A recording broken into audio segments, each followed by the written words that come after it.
He thought he had it all: the billion-dollar tech company, the fame, and the glamorous Hollywood mistress on his arm. To Richard Caldwell, his quiet, modest wife, Avisa, was just dead weight, boring, plain, and easily discarded, even while she carried his unborn son. He handed her divorce papers and laughed when she warned him he was making a mistake. But Richard didn't check who Avisa really was. He didn't know that the poor orphan he married was actually the runaway heiress of the Kensington Steel dynasty, the very family that controls the foundation of his entire business. Today, we're diving into a story of ultimate arrogance and the most satisfying, brutal karma you will ever hear. This is the story of how a billionaire dug his own grave. The penthouse smelled of expensive leather, aged scotch, and the distinct cloying scent of Chanel No. 5, a perfume Avisa knew she didn't own. Avisa Caldwell stood by the floor-to-ceiling window, looking out over the rain-slicked streets of Manhattan. She was 7 months pregnant, her hand resting protectively over her swollen belly. She wore a simple gray cardigan and loose trousers, a stark contrast to the modern, sharp lines of the apartment her husband, Richard, loved so much. The elevator chimed. Richard Caldwell walked in, looking every inch the tech mogul he was. At 32, he was the CEO of Nexus Dynamics, a company that revolutionized drone technology. He was handsome in a sharp, predatory way. But he wasn't alone. Clinging to his arm was Jessica Vane. If you've opened a magazine in the last year, you know Jessica. She was the it girl of Hollywood, blonde, surgically perfect, and currently starring in the year's biggest blockbuster. She looked at Avisa not with sympathy, but with the look one gives a piece of furniture that is out of style. "Richard?" Avisa's voice was quiet. "You brought her here? To our home?" Richard didn't even take off his coat. He walked to the marble island in the kitchen and tossed a thick manila envelope onto the counter. The sound echoed like a gunshot in the silent room. "It's not our home anymore, Avisa," Richard said, his voice devoid of emotion. "It's my home, and soon it'll be Jessica's." Avisa stared at the envelope. "What is this?" "Divorce papers," Richard said, pouring himself a drink. "My lawyers drew them up this morning. Irreconcilable differences. I'm being generous, Avisa. You get the apartment in Queens and a monthly stipend for the kid. But you're out of this penthouse. Tonight." Jessica giggled, a sharp, brittle sound. "Oh, Rick, don't be so harsh. She looks like she's about to pop. Maybe give her an hour to pack?" Avisa felt the blood drain from her face. "Richard, I'm pregnant with your son. You're throwing me out? For her?" Richard slammed his glass down. "Look at you, Avisa. Look at yourself. You're a mouse. You wear clothes from Target. You refuse to go to galas. You embarrass me. Nexus Dynamics is about the future. It's about flash and power. Jessica fits that image. You're just the orphan girl I felt sorry for 3 years ago." It was true, or at least it was the truth Avisa had allowed him to believe. When they met, she had told him she had no family, no money, and no past. She wanted to be loved for herself, not for the heavy, ironclad legacy attached to her real name. She had played the role of the supportive, simple housewife perfectly, hoping Richard was the man of integrity he pretended to be during his startup days. "You're making a mistake, Richard," Avisa said, her voice shaking but her eyes dry. "Not just a moral one, a business one." Richard laughed, throwing his head back. "A business mistake? What would you know about business, Avisa? You used to work as a librarian. Nexus is about to sign the biggest steel procurement deal in history for our new military drones. I'm about to become a trillionaire. I don't need a librarian weighing me down. I need a queen." He walked over, grabbed her arm, and steered her toward the door. "Sign the papers, or I cut the stipend. The driver is downstairs. He'll take you to the queen's apartment. Don't come back." Jessica waved her fingers, the diamond on her hand catching the light. "Bye, sweetie. Don't worry, I'll redecorate the nursery. Gray is so depressing." The elevator doors closed, sealing Avisa out of the life she had built for 3 years. She stood in the hallway, the envelope clutched in her hand. The pain in her chest was blinding, but beneath it, something else was waking up. Something cold and hard. She wasn't just Avisa the librarian anymore. She took the elevator down to the lobby. She walked past Richard's private driver who was waiting for her. She didn't get in the car. Instead, she walked out into the pouring rain hailing a yellow cab. "Where to, lady?" the cabbie asked, eyeing her pregnant state nervously. Avisa pulled a sleek, black burner phone from the bottom of her purse, a phone she hadn't turned on in 4 years. She dialed a number from memory. It rang once. "Security," a gruff voice answered. "This is Avisa Harrington," she said, her voice shifting. Gone was the timid wife. In her place was the tone of a woman used to giving orders that moved markets. "Connect me to my grandfather. Tell him the prodigal daughter is coming home. And tell him to prepare the war room." There was a stunned silence on the other end, followed by a frantic shuffling. "Miss Harrington! My God, yes, right away! He's been waiting for this call for years." Avisa hung up and looked at the cab driver. "Take me to the Teterboro Private Airport," she said. "I have a jet waiting." 3 months had passed since that rainy night. For Richard Caldwell, life was a continuous party. The tabloids couldn't get enough of him and Jessica Vane. They were dubbed the power couple of the century. Every magazine cover featured them, Richard in his bespoke suits, Jessica in couture gowns, laughing at galas, vacationing on yachts in the Mediterranean. Richard's company, Nexus Dynamics, was soaring. His stock was at an all-time high, driven by rumors of the impending Project Titan deal, a massive contract to build autonomous defense drones for the government. To build them, he needed high-grade, military-spec titanium and steel alloy. There was only one supplier in the Western world capable of producing the quantity and quality Nexus needed, the Kensington Harrington Steel Corp., an industrial monarchy that had run American infrastructure for a century. "Have we secured the meeting with the Harrington CEO yet?" Richard barked at his COO, Mark, as he strode through his glass-walled office. Mark looked nervous. "Not exactly, Rick. The Harringtons are old school. They don't do emails. They don't do public appearances. Their CEO, the old man Silas Harrington, stepped down last month due to health issues." "So, who is running it now?" Richard asked, checking his reflection in the window. "That's the thing," Mark said. "No one knows. They appointed a new interim CEO, but the identity has been kept strictly confidential until the annual shareholders' ball in Chicago next week. They call the new CEO the Iron Lady." Richard scoffed. "A woman? Good. I can charm a woman. Jessica can charm her. We'll go to the ball. Get us VIP tickets." "You don't get tickets to the Kensington Ball, Rick," Mark sighed. "You get invited, and we haven't received an invitation." Richard's face turned red. "I am Richard Caldwell. I am the face of modern tech. Call them. Buy an invitation if you have to. I don't care if it costs $1 million. I need that steel, or Project Titan fails." While Richard was throwing tantrums in his high-rise, Avisa was in a very different world. She was currently sitting at the head of a massive mahogany table in a boardroom that looked more like a war bunker. The room was located in the heart of the Harrington estate, a sprawling compound outside of Chicago that was guarded better than the White House. Avisa looked different. The soft cardigans were gone. She wore a tailored black power suit that cost more than Richard's car. Her hair was cut into a sharp, chic bob. And in a bassinet next to her sat a cooing 3-month-old baby boy, Leo. The board of directors, 12 gray-haired men who terrified the rest of the business world, sat in silence, waiting for her to speak. "The audit is complete," Avisa said, flipping through a file. "We are cutting the Asian supply chain. It's too unstable. We focus on domestic production." "But Madam CEO," one director objected, "that will cost us 20% in short-term profits." Avisa looked up. Her eyes were ice blue, identical to her grandfather's. "I don't care about the next quarter. I care about the next quarter century. We are Harringtons. We play the long game. Do it." The director nodded, cowed. "Yes, ma'am." "Now," Avisa said, closing the file, "let's discuss the Nexus Dynamics proposal." A ripple of unease went through the room. Everyone knew the story, though they never spoke of it aloud.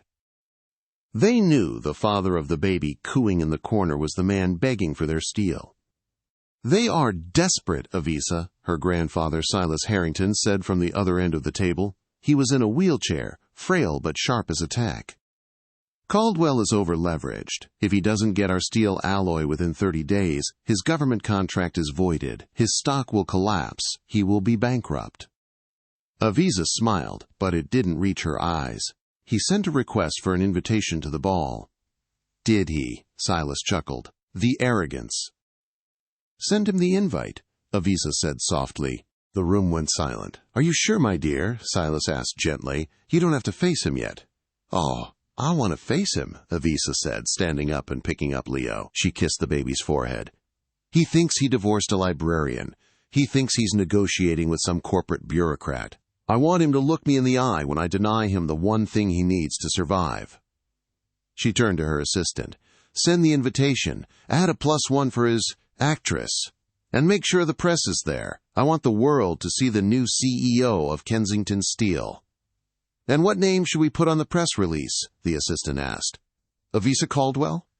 Avisa stopped at the door. She looked back, her silhouette framed by the portraits of her ancestors, steel barons who had built skyscrapers and railroads.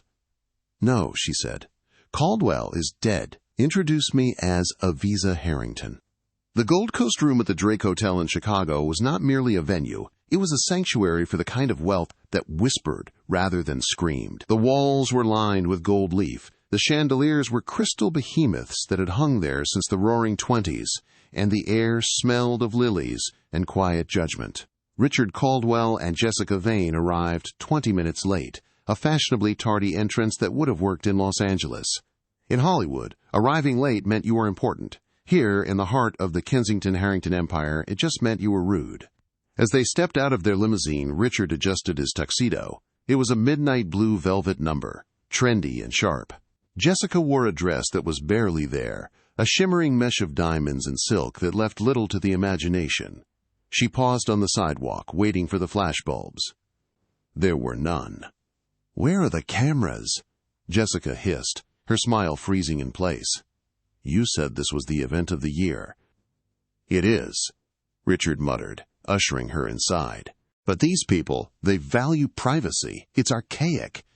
Inside, the atmosphere was suffocatingly heavy. The room was filled with senators, oil tycoons, shipping magnates, and European royalty. The men wore traditional black tie. The women wore vintage heirlooms. When Richard and Jessica entered, the hum of conversation didn't stop, but the temperature seemed to drop 10 degrees. Jessica's dress, which would have won Best Dressed at the Grammys, looked garish here. She was a neon sign in a room lit by candlelight. "Ignore them," Richard whispered, grabbing 2 flutes of champagne from a passing waiter. "They're dinosaurs, Jess. We're the meteor. Once I sign this steel deal, I'll be able to buy this hotel and turn it into a server farm." He scanned the room, looking for the interim CEO. He needed to find whoever was running Kensington Steel and charm them before the night was over. He spotted a group of elderly men near the orchestra and made his move. "Gentlemen," Richard said, flashing his $1,000,000 smile. "Richard Caldwell, CEO of Nexus Dynamics. Perhaps you've heard of the Project Titan launch?" One of the men, a railroad magnate named Arthur Sterling, peered at Richard over his spectacles. "Caldwell? Ah, yes, the drone maker. I read about your stock volatility this morning. Risky business." Richard's smile faltered. "Volatility is just part of disruption, Arthur. Speaking of which, I'm looking for the new Harrington CEO. I have a proposal that will revolutionize the steel industry." Arthur took a sip of his scotch. "You won't have to look far, son. The announcement is starting." The lights in the massive ballroom dimmed. The orchestra stopped playing. A hush fell over the crowd, a silence so absolute it made Richard's ears ring. A spotlight hit the top of the grand staircase. Silas Harrington, the legendary patriarch, rolled out in his wheelchair. He took the microphone, his voice frail but commanding. "My friends," Silas said, "for 50 years I have steered the ship of Kensington Steel. But the world changes. Steel must become smarter, stronger, and more resilient. It is time for a new era. It is time for blood to lead us. He paused, looking out over the crowd. I present to you the new CEO and majority shareholder of the Kensington Harrington estate, my granddaughter, Avisa Elizabeth Harrington. The double doors at the top of the stairs swung open. Richard froze. He actually stopped breathing. Standing there was Avisa. But it wasn't the Avisa he knew. This wasn't the woman who wore oversized sweaters and clipped coupons. This wasn't the woman who had cried silently when he handed her the divorce papers. This woman was a goddess of vengeance carved from marble. She wore a gown of deep emerald green velvet that hugged every curve of her post-pregnancy body, spilling out into a train that commanded the stairs. Around her neck sat the Harrington emeralds, a necklace worth more than the entire gross domestic product of a small country. Her hair was sleek, sharp, and styled back. Her face was composed, her chin high. She looked down at the crowd, her eyes scanning the room until they locked onto Richard. She didn't smile. She didn't frown. She looked at him with the terrifying indifference of a predator watching a wounded animal. No, Richard whispered, the champagne glass slipping from his fingers. It shattered on the marble floor, the sound echoing loudly in the silence. People turned to look at him with disgust, but he didn't notice. That's Avisa, he stammered. Jessica gripped his arm, her nails digging in. What are you talking about, Rick? That's the heiress? That's the billionaire? That's my ex-wife, Richard choked out. The librarian? Jessica screeched, too loud. You told me she was a nobody. You told me she was poor. Avisa began to descend the stairs. Every step was deliberate. The crowd parted for her like the Red Sea. She walked with a natural grace that couldn't be taught, a grace that came from generations of power. She reached the bottom of the stairs and was immediately swarmed by the old guard. Arthur Sterling bowed to her. A French duke kissed her hand. Richard stood on the periphery, his brain misfiring. It wasn't possible. Avisa Harrington? The Harringtons were American royalty. If she was a Harrington, that meant she owned the mines. She owned the railways. She owned the shipping containers. She owned the steel he needed to save his company. She played me, Richard muttered, a cold sweat breaking out on his forehead. The whole time, she was testing me. Well, go fix it, Jessica hissed, shoving him forward. You're Richard Caldwell. You can talk your way out of anything. Go get her back before we lose everything. Richard straightened his tie. His heart was hammering against his ribs, but his arrogance, that old familiar shield, began to rise up. Yes, he could fix this. She had loved him once. She had carried his child. This was just a misunderstanding, a lover's quarrel on a billion-dollar scale. He pushed through the crowd, ignoring the glares of the security detail. Avisa, he called out. The sea of tuxedos parted. Avisa turned slowly. She held a crystal glass of water in her hand. She looked at him, and for the first time in months, they were face to face. Mr. Caldwell, she said. Her voice was cool, smooth, and utterly professional. You're making a scene. The circle of elites around Avisa widened, sensing blood in the water. They didn't intervene. They simply watched. To them, this was better theater than anything on Broadway. Richard stepped into the circle, flashing a smile that was too wide, too desperate. Avisa, honey, he said, using his charming CEO voice, the one he used to close deals with investors. You look incredible. I mean, wow. Why didn't you tell me? We could have built an empire together. He reached out to touch her arm. Avisa didn't move away. She simply looked at his hand until he awkwardly pulled it back. I didn't tell you, Richard, because I wanted to know if you loved me, she said, her voice carrying clearly through the silent room. Or if you just loved the idea of owning something. Of course I loved you, Richard lied, his eyes darting around the room, aware of the audience. Look, things got complicated. The business, the stress. I made a mistake. I admit that. But we're family. We have a son. Is he here? I'd love to see him.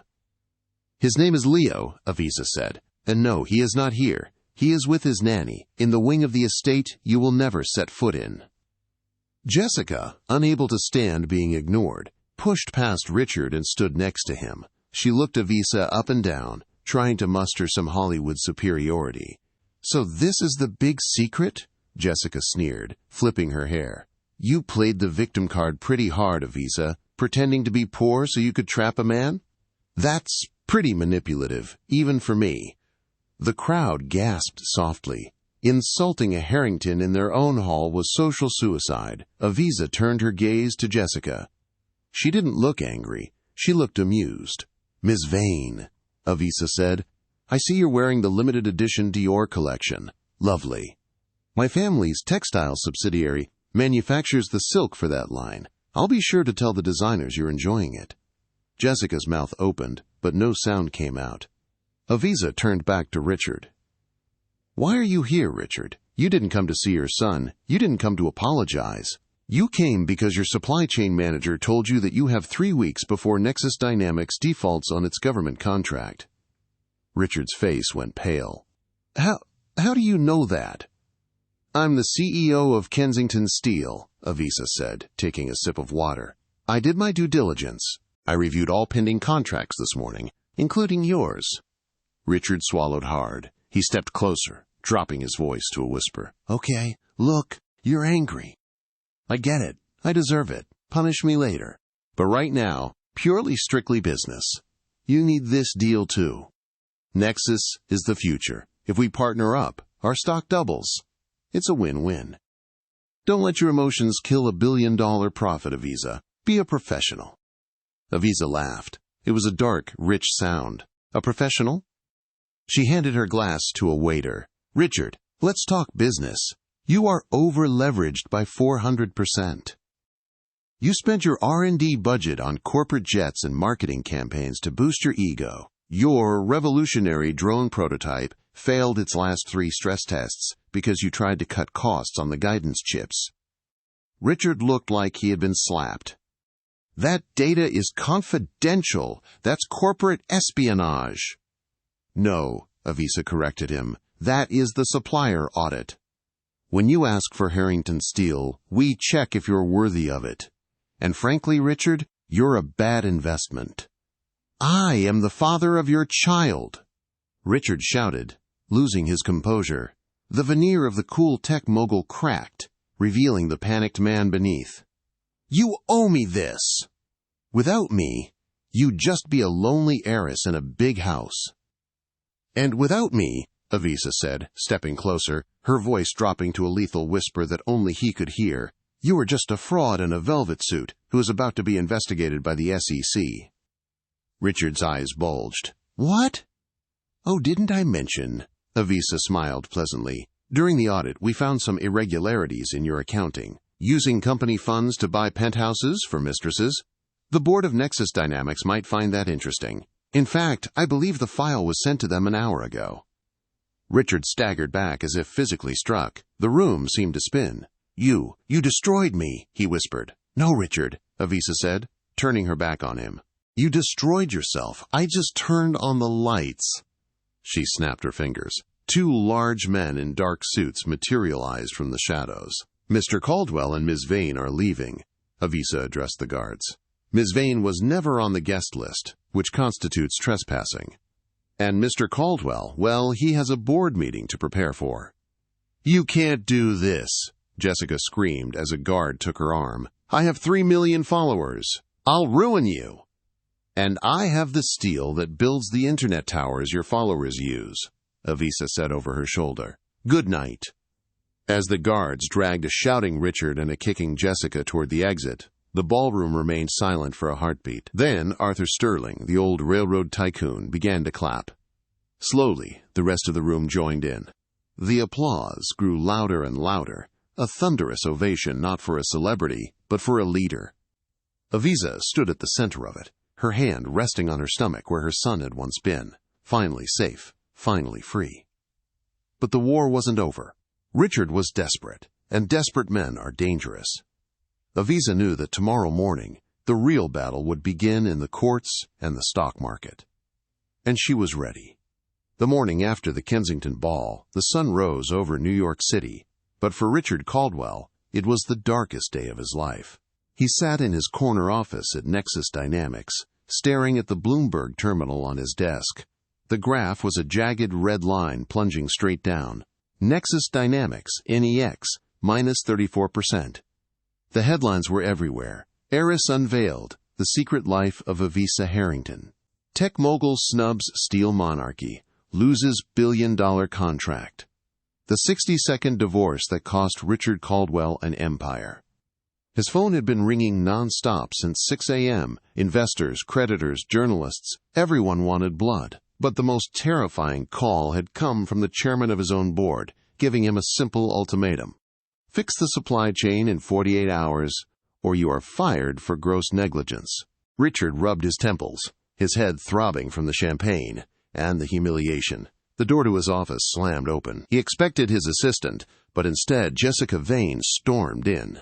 She was wearing oversized sunglasses and a trench coat, pulling a Louis Vuitton rolling suitcase behind her. "Jessica?" Richard stood up, confused. "Where are you going? I need you to put out a statement. Tell your followers that the Harringtons bullied us. Spin the narrative."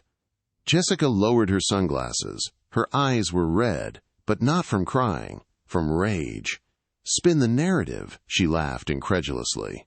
"Richard, my agent dropped me this morning. 3 brands canceled my sponsorship deals. I am radioactive because I insulted the woman who owns half the media conglomerates in the country." "We can fix this," Richard pleaded, coming around the desk. "Once I get the steel." "You're never getting the steel, Rick," Jessica snapped, backing away. "It's over. You're broke. You're a joke. And I am not going down with the ship." "You said you loved me," Richard said, his voice cracking. "You said Revea was boring. You said we were soulmates." "I loved the private jet, Richard," she said cold-heartedly. "I loved the penthouse. Now you're just a guy with a lawsuit and a bad reputation. Goodbye." She turned and walked out, the click-clack of her heels sounding like nails in his coffin. Richard stood alone in the silence of his glass tower. The woman he had destroyed his family for had left him the moment the credit card stopped working. The realization hit him like a physical blow, doubling him over. He had thrown away a diamond to pick up a rock, but as he stared at the floor, despair turned into a twisted, desperate anger. He wasn't done.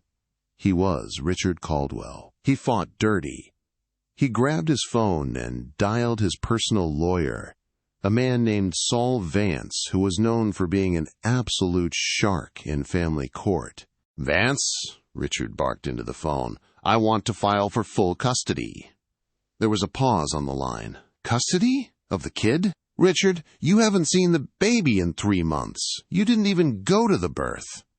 "I don't care," Richard said, pacing the room. "Revea is a Harrington. That kid is the heir to a steel dynasty. If I have custody of Leo, I have leverage. She won't let her son be raised by a struggling father. She'll give me the contract, she'll give me the money, she'll give me anything to keep me away from him." "That's blackmail, Richard," Vance said, sounding impressed rather than disgusted. "It's negotiation," Richard corrected. "File the emergency motion. Claim she's unstable. Claim she lied about her identity, which proves she's untrustworthy. Just get me into a courtroom." 3 days later, the atmosphere at the Harrington estate was eerily calm, despite the storm raging outside the gates where paparazzi were camped out. Revea sat in the library, feeding baby Leo.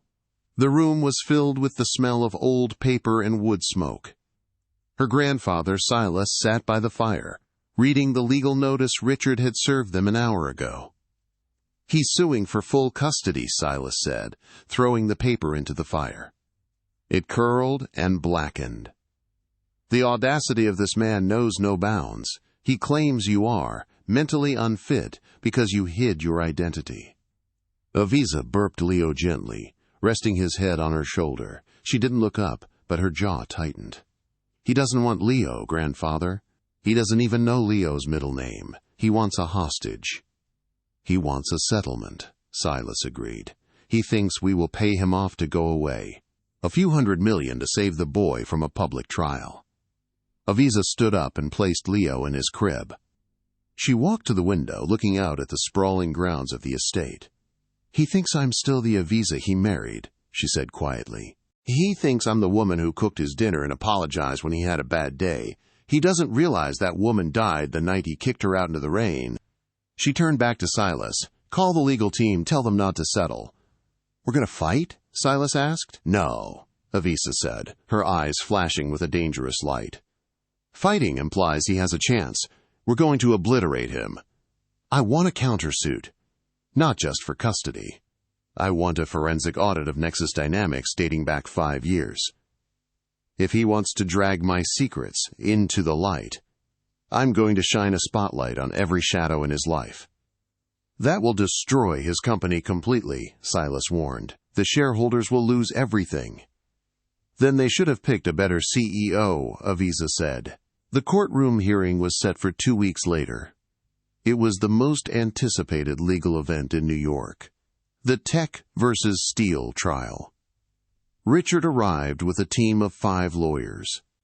He looked haggard, dark circles under his eyes, but he wore a brave face for the cameras.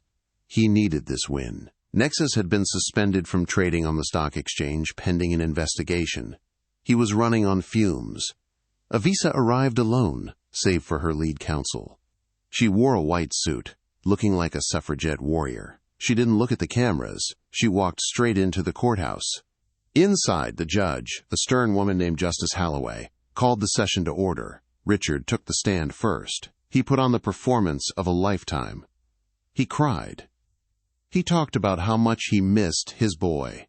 He painted Avisa as a deceptive, manipulative woman who had tricked him into marriage under false pretenses and then fled with his child. I just want to be a father, Richard sobbed, dabbing his eyes. I didn't know she was a billionaire. I thought she was just Avisa. I was working 80 hours a week to provide for us, and she was sitting on a fortune, laughing at me. It was a compelling lie. Avisa saw the people in the gallery nodding. He was good. Then, it was Avisa's turn. She didn't take the stand immediately. Her lawyer, a sharp-eyed man named Mr. Sterling, Arthur Sterling's son, stood up. Your Honor, Sterling said, we have no interest in a he said, she said debate. We believe actions speak louder than words. We would like to submit Exhibit A. Richard frowned. Exhibit A? They hadn't disclosed an Exhibit A in the discovery phase. The courtroom screens flickered to life. A video started playing. It was grainy, black and white footage. It was from the security camera in the penthouse elevator. The date stamp was from 6 months ago. In the video, Richard was standing with Jessica Vane. Avisa was not in the elevator. They thought they were alone. Richard, on video. God, she's so boring, Jess. Every time she talks about the baby, I want to scream.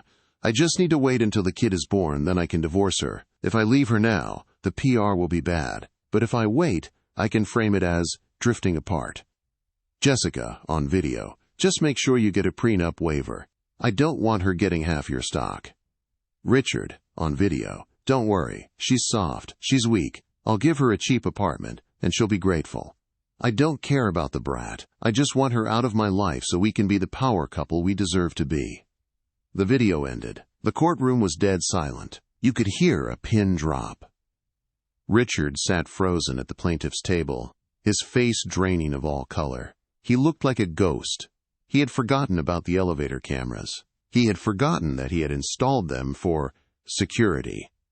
Avisa stood up slowly. She looked at Richard, her expression filled with pity, not hate. You called our son a brat, Richard, she said, her voice steady. You called me weak. You were right about one thing. Avisa Caldwell was weak. But Avisa Harrington, she protects what is hers. The judge stared at Richard with open disgust. Mr. Caldwell, Justice Holloway said, her voice like a gavel strike. I have seen enough. Not only is your petition for custody denied, but I am issuing a permanent restraining order. If you come within 500 feet of that child, you will go to prison. Richard slumped in his chair. It was over. The leverage was gone. The reputation was gone. But Avisa wasn't finished. As the gavel banged, she leaned over to her lawyer. Execute Phase 2, she whispered. Buy the debt. The downfall of Richard Caldwell didn't happen over years. It didn't even happen over months. After the courtroom disaster, it happened in 48 hours. Richard sat in the back of an Uber. His company car had been repossessed that morning, heading toward the Nexus Dynamics headquarters. He wore the same suit he had worn in court 2 days ago. It was wrinkled, stained with coffee, and smelled of stale sweat. He hadn't slept. He hadn't eaten. He had spent the last 2 days screaming at bankers who refused to take his calls. He scrolled through his phone. His contacts list, once filled with Hollywood stars, senators, and billionaires, was now a graveyard. No one picked up. Even his mother had sent him a text saying she was taking some time away to deal with the shame he had brought on the family name. He arrived at the Nexus building, a gleaming glass spire he had designed himself. He walked into the lobby, expecting the usual greeting from the security guards. "ID, please," the guard said, not making eye contact. "It's me, Frank," Richard snapped. "I own the building." "ID, please, sir," Frank repeated, his voice robotic. "New protocols!" Richard cursed, fumbled for his badge, and scanned it. The light turned red. "Access denied." "There must be a glitch," Richard shouted, slamming his hand on the turnstile. "Let me in!" "Let him in, Frank!" a voice called out from the elevators. It was Marcus Thorne, the chairman of the board. Marcus was a man who cared only about profits, and right now, he looked at Richard like he was a radioactive waste spill. "Marcus!" Richard sighed in relief, squeezing through the gate. "Thank God. The system locked me out. Listen, I have a plan. We can rebrand. We can claim the elevator video was a deepfake generated by AI. People will believe it. We just need to spin this." Marcus didn't smile. He pressed the elevator button for the top floor. "Come upstairs, Richard. The board is waiting." The ride-up was silent. Richard tried to fix his tie in the reflection of the doors, but the man staring back at him looked broken. When the doors opened to the boardroom, the air was frigid. The entire board of directors was seated. At the far end of the table, Richard's seat, sat an empty chair. "Sit down, Richard," Marcus said, gesturing to a small, metal folding chair placed in the middle of the room, facing the board like an interrogation suspect.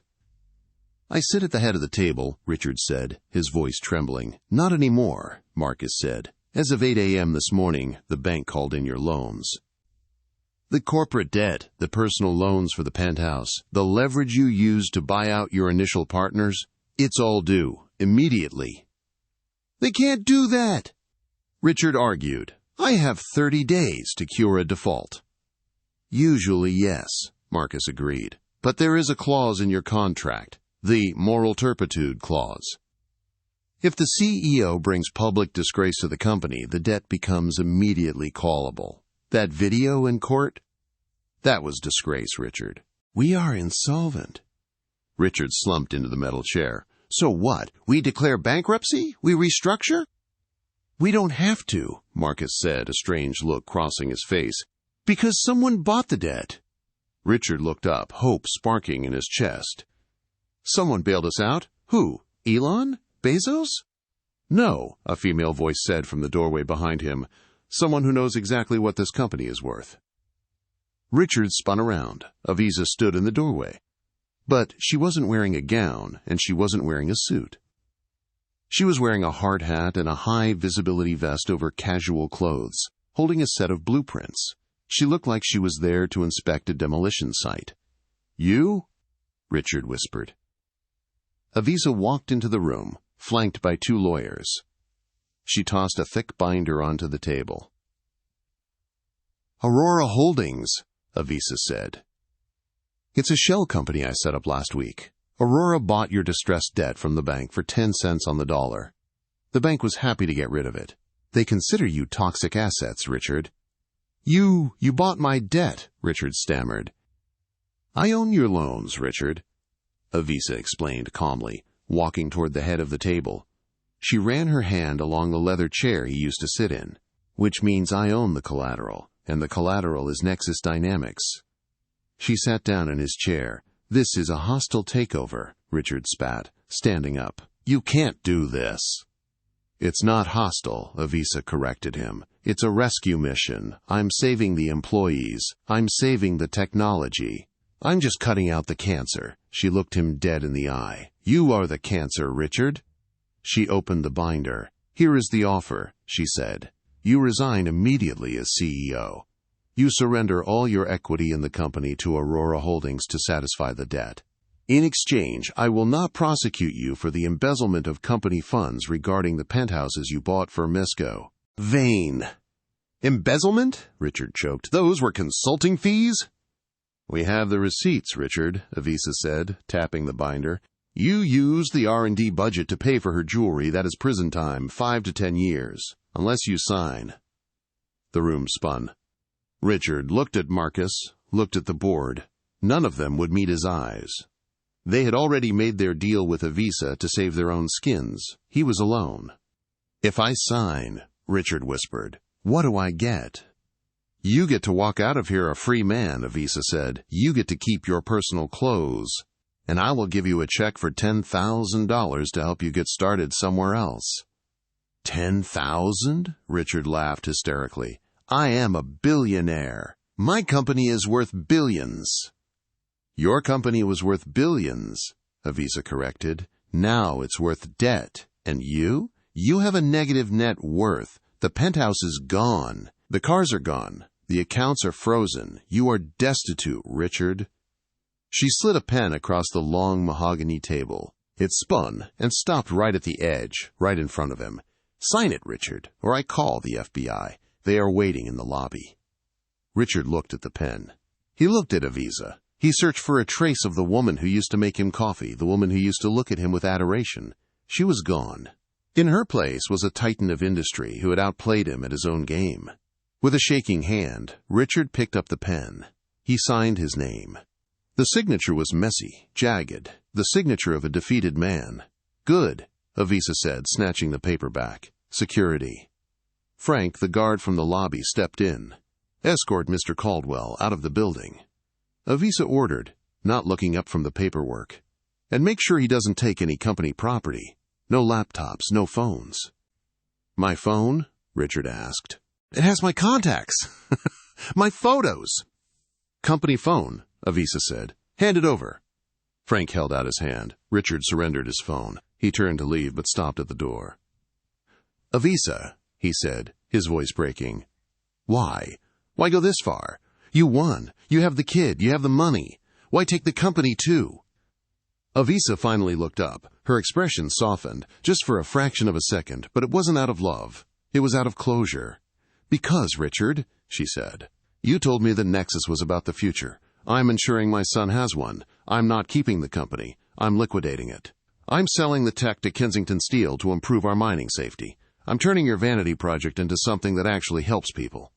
She paused. "And also, you said I was boring. I just wanted to show you I can be quite exciting when I want to be." Richard stared at her. Then, head hung low, he walked out of the boardroom, out of the high-rise, and onto the street. It was raining again. He stood on the sidewalk. No umbrella, no car, no phone, and no money. A bus splashed a puddle of dirty water onto his suit. He reached into his pocket and found the check Avisa had given him. $10,000. It was more money than most people saw in a month, but to him, it was an insult. It was pocket change. He looked up at the giant Nexus sign on the building. As he watched, the lights on the sign flickered and went dark. Avisa had already pulled the plug. 5 years had passed since the lights went out at Nexus Dynamics. The world of business moved on quickly. New tech giants rose, new scandals occupied the tabloids, and the name Richard Caldwell became a footnote in business school textbooks. A cautionary tale labeled the Icarus Syndrome. In the rolling hills of the Kensington Harrington estate, the air was filled with the sound of laughter. Avisa Harrington stood on the porch of the main house, watching a 5-year-old boy chase a golden retriever across the lawn. Leo was tall for his age, with his father's dark hair but his mother's bright, intelligent eyes. Avisa had changed too. The sharp edges she had forged during the takeover had softened, replaced by a quiet, unshakable confidence. She wasn't just the Iron Lady of the steel industry anymore. She was a philanthropist, a mother, and recently, a wife. A man walked out onto the porch and wrapped his arms around her waist. It wasn't a business tycoon or a celebrity. It was Daniel, a pediatric surgeon she had met 3 years ago during a charity gala for the Children's Hospital. He was kind, he drove a Volvo, and he had no idea who she was when he first asked her to dance. "He's got energy today," Daniel laughed, watching Leo trip over the dog and giggle. "He's happy," Aviza smiled, leaning back into him. "That's all I ever wanted." She looked out at the horizon. Kensington Steel was thriving, having pivoted into green energy infrastructure. The drone technology she had salvaged from Richard's company was now being used for search and rescue missions in disaster zones, saving thousands of lives. She had turned a weapon of vanity into a tool of mercy. But miles away, in the grimy outskirts of Jersey City, life was very different for Richard Caldwell. The rain battered the window of Gadget Fix, a small, cramped electronics repair shop sandwiched between a laundromat and a vape store. The neon open sign buzzed with an annoying hum. Richard sat behind the counter, wearing a blue polo shirt with a name tag that read Rick. His hair was thinning, gray streaking the temples. The bespoke suits were gone, replaced by khakis that had seen better days. "Hey, Rick," the manager, a kid barely out of college, shouted from the back. "Customer says this iPhone screen isn't glued right. Do it again." "I did it perfectly," Richard muttered, his hand shaking slightly, a tremor he had developed from stress and cheap alcohol. "Just fix it, man." "Or I dock your pay," the manager snapped. Richard gritted his teeth and picked up the screwdriver. This was his life now. After the fall, he had tried to start over. He pitched ideas to investors, but his name was blacklisted. He tried to get executive jobs, but the background checks flagged his fraud settlement. The $10,000 Aviza gave him had lasted 2 months. Now, he fixed cracked screens for minimum wage, repairing the very technology he used to think he ruled. The bell above the door jingled. Richard didn't look up. "Leave it on the counter. Pick up as Tuesday." "I'm not here for a repair," a woman's voice said. It was raspy, tired. Richard looked up. Standing there was Jessica Vane. She looked unrecognizable. The Hollywood glow was gone. Her face looked puffy, the result of too much bad filler and too many late nights. She wore a stained tracksuit and looked like she hadn't slept in a week. "Jessica?" Richard whispered. She looked at him, her eyes dull. "I saw you through the window. I was just passing through." "What happened to you?" Richard asked, though he knew. The tabloids had chronicled her spiral, reality TV flops, public meltdowns, bankruptcy. "Same thing that happened to you, Rick," she said with a bitter laugh. "We bet on the wrong horse." She glanced around the dingy shop. "So this is the empire, huh?" "I'm working on a comeback," Richard lied, the old reflex kicking in. "I have a few leads, a new startup idea." Jessica just shook her head. She reached into her purse and pulled out a crumpled magazine. She tossed it on the counter. "Save your breath, look at that." It was the latest issue of Forbes. The cover featured Aviza Harrington. She looked radiant, powerful, and at peace. The headline read, "The Woman Who Saved Industry, Aviza Harrington on Motherhood, Billions, and the Future." In the corner of the cover photo, holding her hand, was Leo. Richard stared at the boy. It was the first time he had seen his son in 5 years. He looked so much like him, yet completely alien. He looked happy. "She won, Rick," Jessica said softly. "She didn't just beat us, she erased us." Jessica turned and walked out into the rain, the bell jingling behind her. She didn't say goodbye. There was nothing left to say. Richard stood there, his hand trembling over the magazine cover. He traced the face of the son he never knew, the son he had called a brat to impress a woman who just walked out on him again. The shop TV, mounted in the corner, suddenly switched to the nightly news. "And finally tonight," the anchor said, "the Harrington Foundation has announced a new scholarship program for underprivileged tech students. Aviza Harrington says the program is dedicated to—" Richard held his breath. "Dedicated to the belief that character matters more than capital." Richard looked at his reflection in the dark screen of a broken iPad on the counter. He saw a man who had everything and threw it away because he thought the grass was greener. He realized now, 5 years too late, that the grass was only greener because Aviza had been the one watering it. "Rick! Phone fix! Now!" the manager yelled. Richard slowly closed the magazine. He put it under the counter, hidden away in the dark. "I'm on it," he whispered. He picked up the tiny screwdriver, bent his head down, and went back to work, a small, invisible cog in a machine he once thought he owned. And that, my friends, is the story of Richard Caldwell and Aviza Harrington. It's a brutal reminder that arrogance is the most expensive luxury in the world. Richard thought he could trade a loyal partner for a shiny trophy, only to find out that he was the one being discarded. He learned the hard way that true value isn't found in stock prices or magazine covers, but in integrity, loyalty, and family. Aviza didn't just get revenge. She got justice. She lived well, which is truly the best revenge of all. So here is my question for you today. If you were Aviza, would you have given Richard that $10,000 check? Or would you have left him with absolutely nothing?